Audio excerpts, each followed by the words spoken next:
Bueno, esperemos que admitimos a todos y arrancamos de vuelta. Ya queda poquito, quedan 4 o 5 filminas. Así que 10, 15 minutos, ya terminamos. A ver.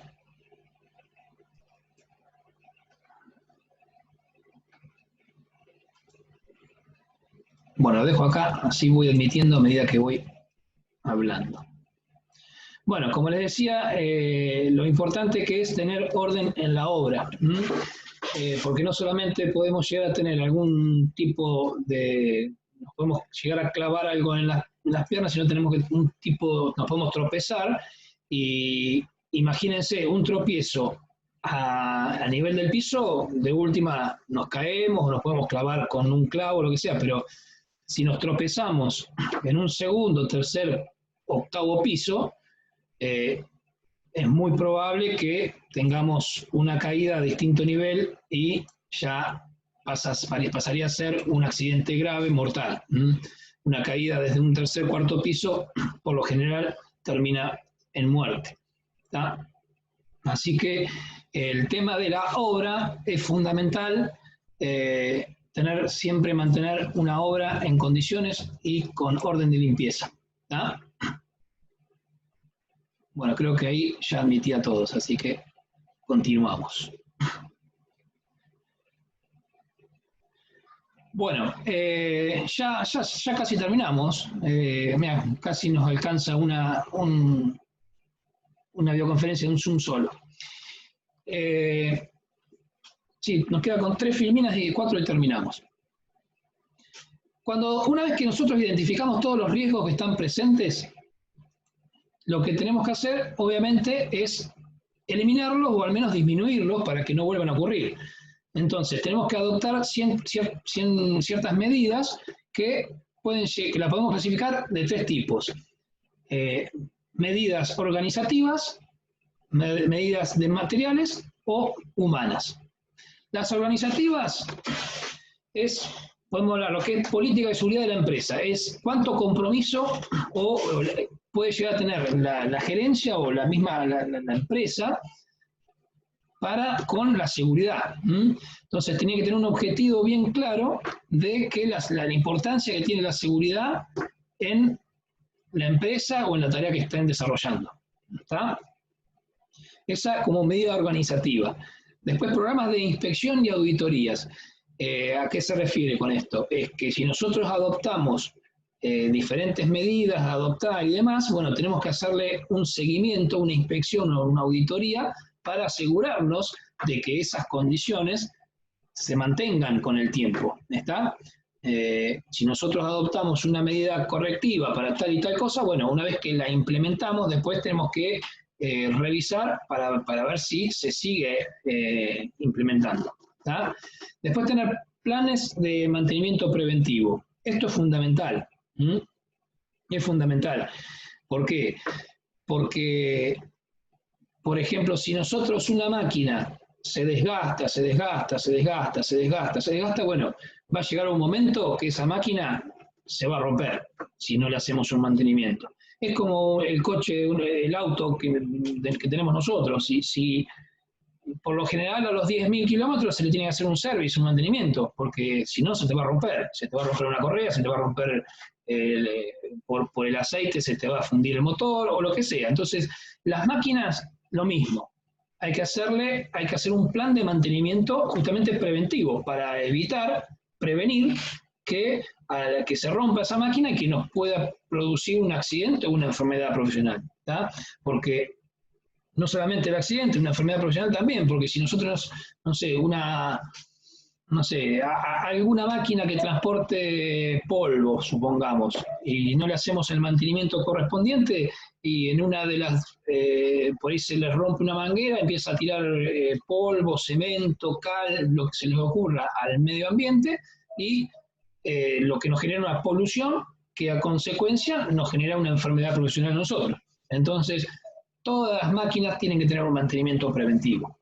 Esa como medidas organizativas. Después, las medidas materiales se refiere a que, por ejemplo, acá dice incorporar a la seguridad en el diseño de edificios, instalaciones y máquinas. En el diseño se refiere a la fabricación misma. Hoy por hoy, muchas, es más, la mayoría, si no todas, las máquinas ya vienen diseñadas con los dispositivos de seguridad correspondientes. Si nosotros vamos a comprar, a ver, se me ocurre, una amasadora, vamos a hablar de alguna máquina de panadería, para salir un poco de lo que es de la industria. Vamos a una panadería, vamos a comprar una amasadora o una sobadora, que es la que nos alisa la masa del pan, ¿no es cierto? Si compramos hoy por hoy una máquina de esas, ya desde el vamos, si lo voy a buscar al fabricante, ya me la provee con los dispositivos de seguridad, como por ejemplo el hongo de parada de emergencia, el hongo rojo, que ante cualquier anormalidad presiono ese botón y automáticamente se para la máquina. Después la amasadora de pan, de la masa de pan, tiene amasa mediante un movimiento circular y tiene una rejilla que yo la cierro y a partir de ahí empieza a girar. Si yo levanto esa rejilla, automáticamente se para la máquina. Eso es un dispositivo de seguridad que ya viene de fábrica. Anteriormente, todas estas maquinarias que yo le estoy hablando no traía nada de eso, ni siquiera el honguito de pared de emergencia. Entonces, cuando nosotros hacemos una recorrida, un análisis de riesgo a este tipo de empresas, o panadería, como le acabo de decir, nosotros tenemos que verificar que tengan estas medidas de seguridad todas las máquinas. Entonces, si vemos una amasadora, una sobadora, o cualquier tipo de maquinaria con movimiento y no tiene el honguito de parada de emergencia, eso es un punto a tener en cuenta para mejorar justamente esas condiciones. ¿Está? Bueno, otro de los puntos de medidas materiales es la disminución de los contaminantes presentes. Lo que tenemos que hacer es reducir o eliminar justamente todos los agresores higiénicos que podemos llegar a tener en el proceso o en la fabricación de algo. ¿Está? ¿Y cómo lo hacemos? En la fuente que genera ese desprendimiento o generadora de ese agresor. Como les decía recién, no sé, si tenemos un sistema de aspiración que no está bien estanco, seguramente toda esa aspiración de un producto lo tire al medio ambiente y nosotros lo inhalamos. Entonces, lo que tenemos que hacer es justamente controlar la fuente generadora que puede llegar a ser eso. Bien, y por último, medidas humanas. ¿Está? Programas de formación. Entonces, lo que le dije recientemente, la capacitación es fundamental para todos los trabajadores, desde el más bajo hasta la parte directiva. Todos los trabajadores tienen que tener su capacitación para que estén en conocimiento de cada uno de los riesgos que están presentes en el ambiente donde ellos van a trabajar. ¿Está? Bien, después simulacros. Justamente con el simulacro lo que se hace es ensaya una situación de riesgo. El simulacro no es más que eso, chicos. Por ahí uno dice, vamos a hacer un simulacro, qué pavada. Bueno, depende, qué sé yo, no sé o sea, puede ser, para mí no es ninguna pavada, porque una capacitación, es lo mismo que te digan, una capacitación, uso de EPP, es una pavada, yo ya sé que tengo que usar EPP, bueno, pero no sabes quizás todo, por qué usar por qué usar aquel, o si para tal tarea quizás no sabías que tenías que usar otro EPP y demás. Bueno, los simulacros es justamente un ensayo ante una situación de emergencia. ¿Está? ¿Cómo tenemos que comportarnos ante una situación? Justamente cuando hay una situación crítica, hay muchas personas que saben cómo actuar, no les pasa nada, y otras personas que se quedan paralizadas. Obviamente en un simulacro quizás no vas a lograr eso porque sabes que es un simulacro, pero cuando ocurre quizás te vas a acordar de cuando hiciste el simulacro lo que tenías que hacer. ¿Está? Mi experiencia en tener que haber ido a hacer muchas investigaciones de accidentes y en su mayoría mortales, lamentablemente, nunca me voy a olvidar un caso en Tandil, una empresa que fabricaba motores o fundiciones de cajas de cambio, Metalúrgica Tandil se llama, bueno, no sé si existe todavía.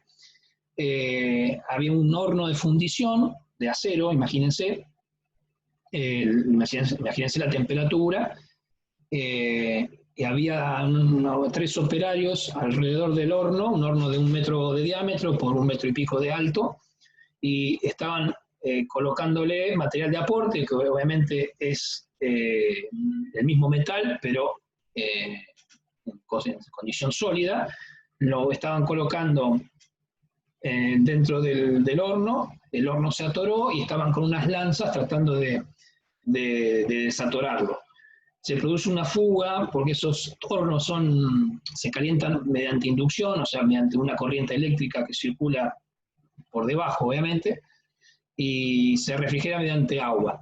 Bueno, hubo una falla, se los resumo, hubo una falla del sistema de refrigeración, entró agua adentro del horno y eso explotó como una olla de presión, una olla de presión que diseminó 2 toneladas de acero fundido hasta 50 metros a la redonda. Imagínense los pobres chicos, 3 que eran de entre 22 y 25 años, los 3 chicos, obviamente los 3 fallecieron. Era un turno de las 2 de la mañana, estaban ellos 3, otro chico más que se salvó porque fue a buscar una máquina de soldar, y el sereno. En total eran 5 personas en una fábrica en condiciones normales de 80 o 90 personas. Y a donde quiero llegar es que también va de la mano del punto de planes de emergencia. Cuando lleguemos a eso van a ver que cada una de las personas tiene que tener un rol para cuando ocurre un accidente. El sereno, cuando vio semejante explosión, se quedó paralizado. El sereno, si bien cumple la función de vigilancia y demás, también cumple la función de, ante una emergencia, llamar a ambulancia, bomberos o lo que sea necesario. ¿tá? Esa persona, el sereno, se quedó totalmente paralizado sin saber qué hacer. De hecho, empezó a llamar por teléfono y marcaba cualquier número, teniendo una cartelería a un costado del teléfono con todos los números. No supo a quién llamar. Tuvo que venir el otro chico que se salvó para que le discara el teléfono de bomberos y demás. Primero ambulancia, obviamente, pero... bueno, yo les quería comentar esto justamente para que vean cómo actúa cada persona ante un siniestro. Entonces, ¿por qué la importancia de un simulacro? ¿Por qué la importancia de un plan de emergencia? Los simulacros son justamente prácticas. Es práctica ante una situación. Podemos hacer simulacro de incendio, simulacro de un sismo, simulacro de lo que se les ocurra. Es justamente para que cada uno, mediante un plan de emergencia, que es el punto D que viene ahí, sepa cada uno el rol que tenga que hacer ante una emergencia y practicarlo mediante el simulacro. ¿Está? Bueno, para finalizar con este ejemplo que les dije, estos chicos fallecieron, pero lamentablemente ni siquiera fallecieron en el acto, fallecieron al 3er, 4º y 5º día, porque tuvieron quemadura de 3er grado del 80% para arriba. Yo cuando fui al día siguiente a hacer la investigación no había fallecido ninguno, y cuando me estaba volviendo a Tandil falleció el primer chico, y así sucesivamente. Bueno, les comento estas cosas. Sí, ¿quién me habla? No, digo, qué impresión también estar ahí en el momento. No, terrible, terrible. Y, a ver, yo lamentablemente cuando voy a hacer esas investigaciones tengo que hacer entrevistas a algún testigo y demás. Yo como fui al día siguiente no pude conseguir a ningún testigo, pero ya fue suficiente con las palabras que me daban compañeros y otras personas que estaban en ese momento, que obviamente se te largan a llorar y hasta vos se te quiebra la voz porque es desgarrador en algunos casos. Es traumático, aparte. Sí, imagínense ese chico que quedó, que no tuvo ningún tipo de lesión, creo que estuvo 2 o 3 meses sin ir a trabajar, obviamente con sesiones de psicólogos y psiquiatras inclusive también. Y también el que estaba de sereno también. Y imagínense lo que era ese ambiente. Yo fui al día siguiente para Hasta que llegaron los bomberos, entre el Sereno y el otro chico, utilizaron 35 o 45, no me acuerdo si eran así, de extintores de 10 kilos. Se prendió fuego todo. No sé si ustedes vieron la película de Terminator, cuando se funde uno de los personajes en gotitas de aleación y después se vuelve a reconstruir. No sé si lo vieron alguna vez. Sí, sí. Bueno, el piso 30, 40 metros a la redonda, era gotitas de aleación o de metal de esa forma. Había un autoelevador quemado completo a 30 metros, de instalación eléctrica toda quemada, todo negro. Entrabas a ese lugar y estaba todo negro, claro, porque ¿Por prendió. qué zona queda de Tandil, se acuerdan? ¿Cómo? Perdón que no te escuché. ¿Por qué zona queda el ¿En, lugar de la explosión? en Tandil? Y Sí, es en un, Tandil. está, yo pasa que no me ubico bien, siempre voy por GPS a Tandil, pero está en la ciudad, no está afuera, está dentro de la ciudad, es Metalúrgica Tandil. Eh, a ver, sí, está dentro de la ciudad, no me acuerdo bien por qué zona, pero... Sí, ¿eh? y están, bueno, yo viví ahí 4 años, hay varios barrios, Sí. y no, a ver dónde era para ver si me ubicaba. Si por ahí algún familiar tuyo le hablas, decirle que es la fábrica donde hacían motores de Renault. Ahí hacían los motores de Metalúrgica Tandil, le hacía los motores a Renault, muchos años. Fue muy conocida por ese motivo. Y ese accidente, bueno, para el que vivió en Tandil, obviamente se acuerda mucho porque eran 3 chicos muy jóvenes que fallecieron, lamentablemente. Bien.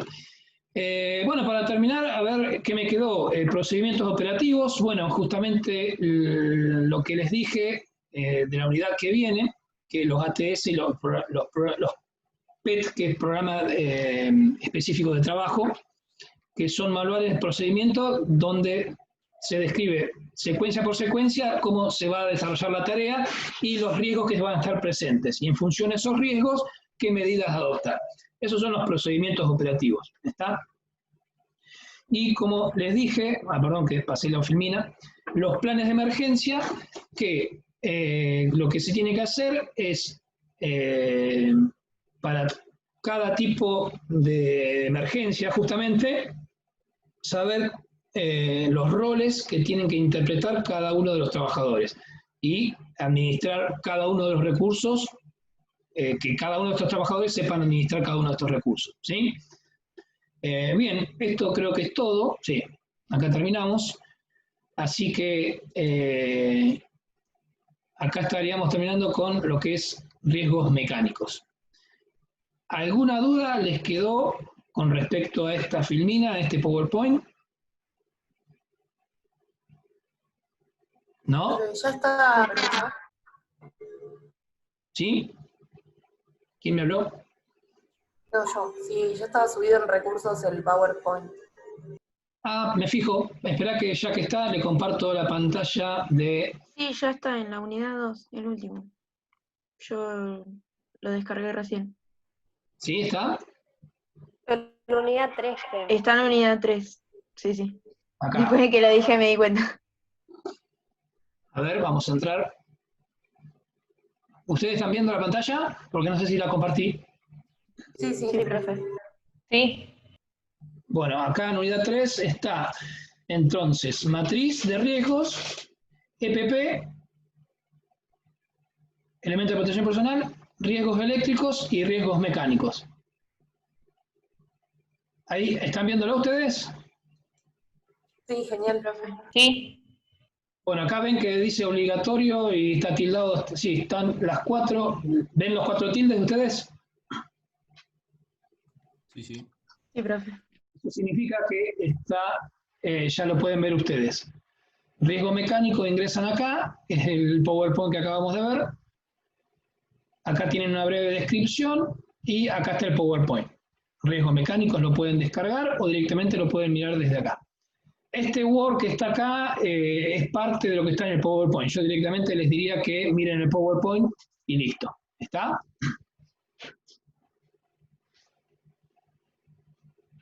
Bien, para la evaluación, Gracias.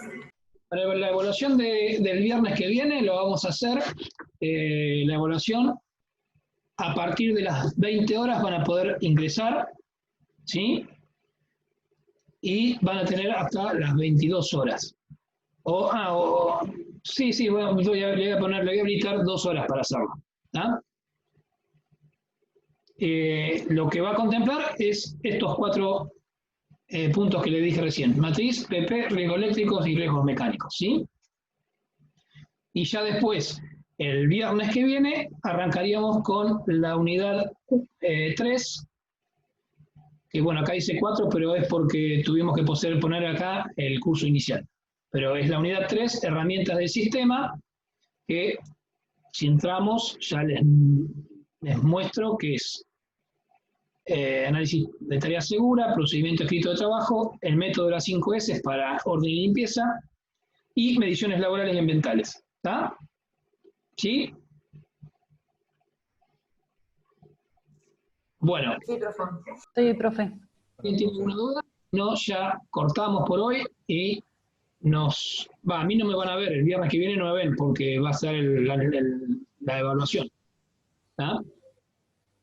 Lo que les pido, bueno, yo obviamente en mañana pasado ya les voy a anunciar por plataforma, pero si tienen un grupo de WhatsApp, les pido para los que no estuvieron hoy presentes que notifiquen, yo notifico por plataforma, como corresponde, pero entre ustedes que se notifiquen que el viernes que viene de 20 a 22 horas está la evaluación, ¿sí? ¿Puede ser?